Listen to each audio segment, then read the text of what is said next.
it's me, Jay, your GM. I use he, him, and they, them. Hello, it's me, your heir. I use he, him, and this is Jay on Air. It is! We're back and at it again. You can't keep us down no matter how hard you try. Can't stop, won't stop. So, what do I we get. want to talk about I this was time, about to say. Air? I was about to say bad boy, and I was like, maybe a reference to Puff Daddy is not P Diddy. Whoever, whatever he is now, maybe that is not a reference that we want to make. Now that I think Maybe. about it, because he seems to maybe kind of suck shit a bit, huh?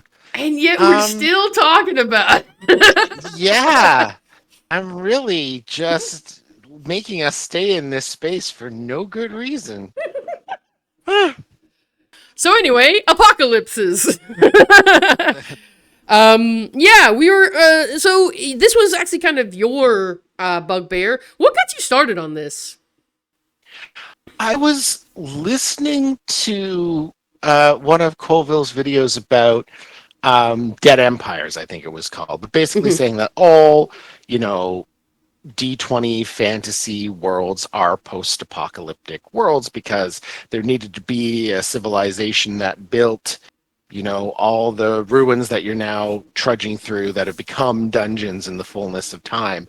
And he was saying, there is some greater, high, normally super magical society that was making, +5 holy avenger swords or whatever, and that mhm. art has been lost to time, and that's why you're plumbing the depths of these places to go and try and find one.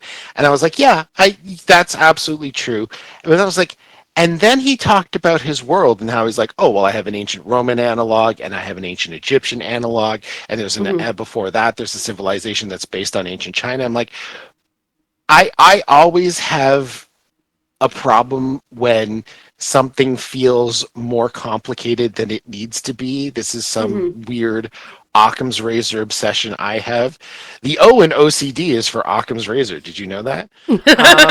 I'm like, why? Why can't there just be one prior civilization? Why do we have to have a world so rife with other things that there's been several apocalypses and this is just the most recent one? Like, there's tons of Mhm. precedent for it across all of fantasy. I think much of the Forgotten Realms has layers upon layers upon layers of Oh dead yeah. civilizations that stuff is built upon. So Jay, tell me, why so many lost eras when one will suffice? So I've been thinking a lot about this actually over the years. Brennan Lee Mulligan talks about how the one thing he kind of dislikes about Tolkien-esque fantasy and that Tolkien world building style is this idea that we are sort of in the dying embers of a world that was once a raging inferno. That we and so it ultimately descends from Tolkien, right? It descends from Lord of the Rings. Because in the Lord of the Rings, you have this great and expansive fantasy world where the heroes are constantly going through ruins or cities of once great civilizations that have now fallen into hard times. And that's because the world of the Lord of the Rings is specifically meant to eventually become our world. That this like age of the Lord of the Rings time is our past. It's like a mythology, right? And that there are actually still hobbits in London, according to the Hobbit opening chapter. Ooh, hobbits alone. Then. Sorry. So it made sense in the Tolkien world because in the Tolkien fantasy, he was specifically trying to build towards our world in the modern day, and he was trying to create like an English mythology because he felt like the culture of London, the culture of England, didn't really have like a mythos because obviously the Celtic people who had been indigenous to the region had been annihilated by the colonizer population. But regardless, he felt like he had to create the mythology that the people of that world should have. And so that's the reason that that is true in the Tolkien world. But these sorts of ideas, I think, kind of thoughtlessly and carelessly get picked up and incorporated into the fantasy worlds that follow. And that makes sense because these fantasy worlds are not like extremely well produced epics made for a novel by a genius. They are the work of a hobbyist who is just doing something to fill time and will go through 10 of these disposable campaign worlds before they find one that they stick with for a time. So in that sense, like, these worlds being sort of hastily thrown together makes sense. And because people didn't really realize that they were laying the foundations for an entirely new kind of game, they didn't feel a certain sort of pressure to do really good jobs at things. And they didn't know what a really good job at world building even looked like. So they just kind of made what they felt like they could make, and they developed it as far as they could, and then they kept building on it and layering in complexity over time. And you arrive at an end state where it's accrued a lot of cruft. And I think that there are kind of two things that I really have problems with this, because on the main thing is the fact that the implication of world building like that is that we are existing in less interesting times than were before. which, which I think is kind of a bummer. Yeah, there's that passage when Elrond is remembering back to all the wars he's fought in, and the war against Morgoth and everything before the rise of Sauron. And he's kind of reminiscing, saying, like, there were lots of losses, and there were lots of victories that ended up meaning nothing, because we're still fighting the remnants of that war to this day, right? It's unending, because we thought we were going to put an end to it then. There's this idea that every conflict after the initial great battle between good and evil is this less vital, less important conflict, which is kind of what brought me back around to this question of, like, if every battle is becoming less vital, if the last great conflict between good and evil sundered the world, why would you ever want to be farther away from that? Why would you ever want to be 3 or 4 generations of, cataclysm away from the most vital one? Right. It's like, why would you make a movie about the sequel to the sequel to the sequel to the sequel to the movie? It's a ridiculous notion, and obviously it works in Lord of the Rings because the Lord of the Rings story is so epic and grand and sweeping and beautiful and wonderful. And because the main story itself is not that interested in the past ages and the past battles. It's not really till you get to the Silmarillion where you start going into that stuff in great detail and really learning, like, how different things have been. So it works in that context, but as we set it as a cornerstone of D&D world design, I think we kind of develop a bad habit of creating fantasy worlds that are less interesting than the history of our fantasy worlds. I want all the exciting stuff to be happening now. I want all the vital stuff to be happening now. I want to be in the moment of decisions where great choices are made that shape and alter the fate of the world and history. And I think that's the second point I was kind of going to get to, which is that, like, the decisions your players make should be the most important decisions in your world, because your players are the purpose for the story. The whole thing is in service of them, and it's a gift to them that they give to you, and that you give back to them, and it goes in that circle forever.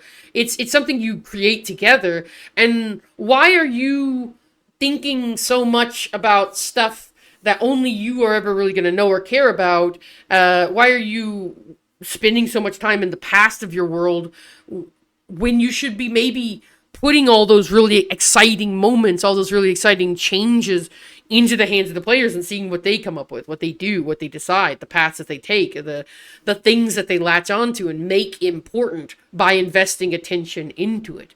And I think this goes into what Brennan Lee Mulligan was saying about world building, which is that, like, he finds this feeling that we're sort of rummaging through the wreckage of a great world so depressing.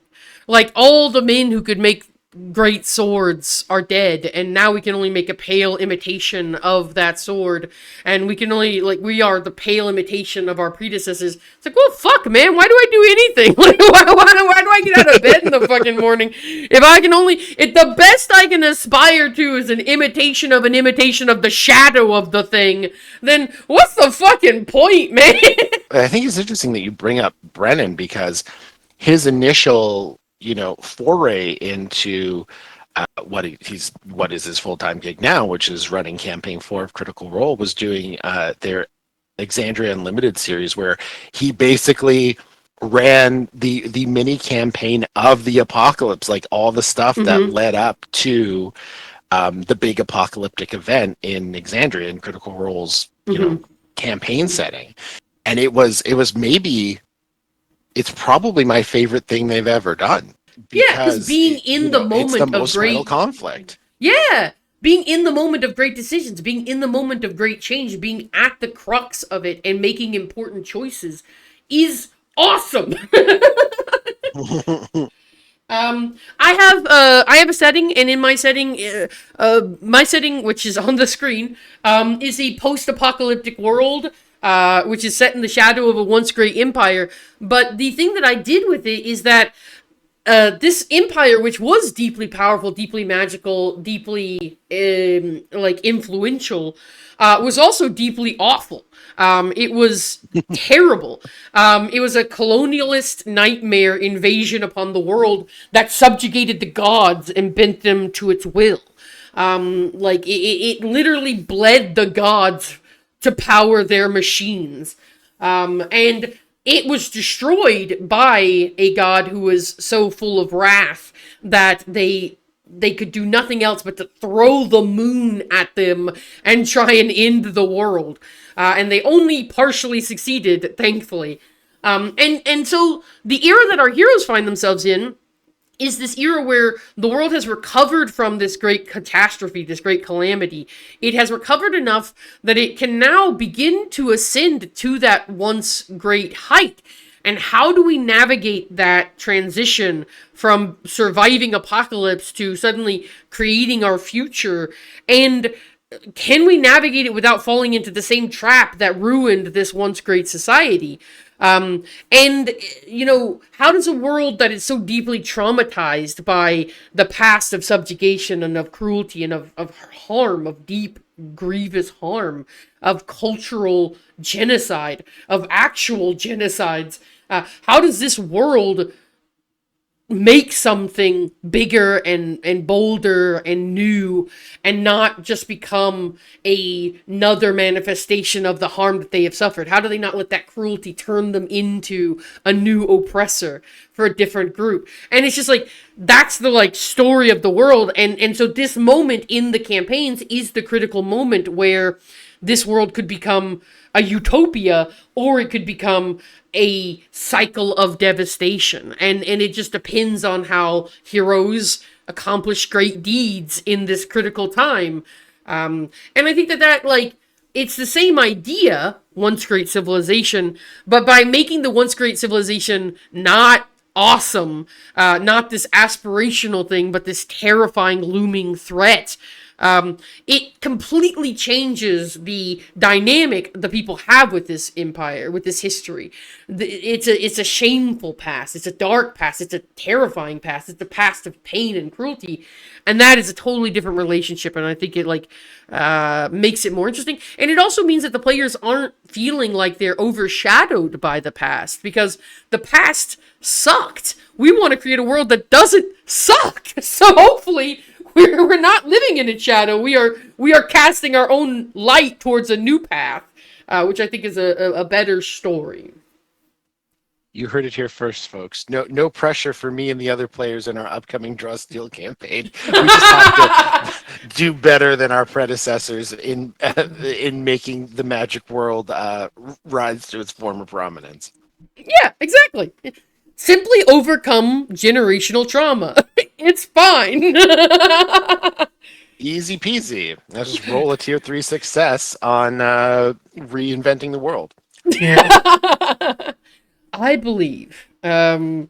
No, I mean, that's basically the whole thesis here. That's all we really wanted to get into is just to talk about like this kind of inherited wisdom we have received from our predecessors and from the design of the Mhm. game. This idea of like these layers of cataclysm and this diminishing world. And, maybe you decide that you want to play in that space. There's plenty of people who like Dark Sun for a reason. Sometimes playing in a dying world is also fun. But if that's true, lean in. Make it intentional. Make it a choice. And then build your story around like living in a dying world.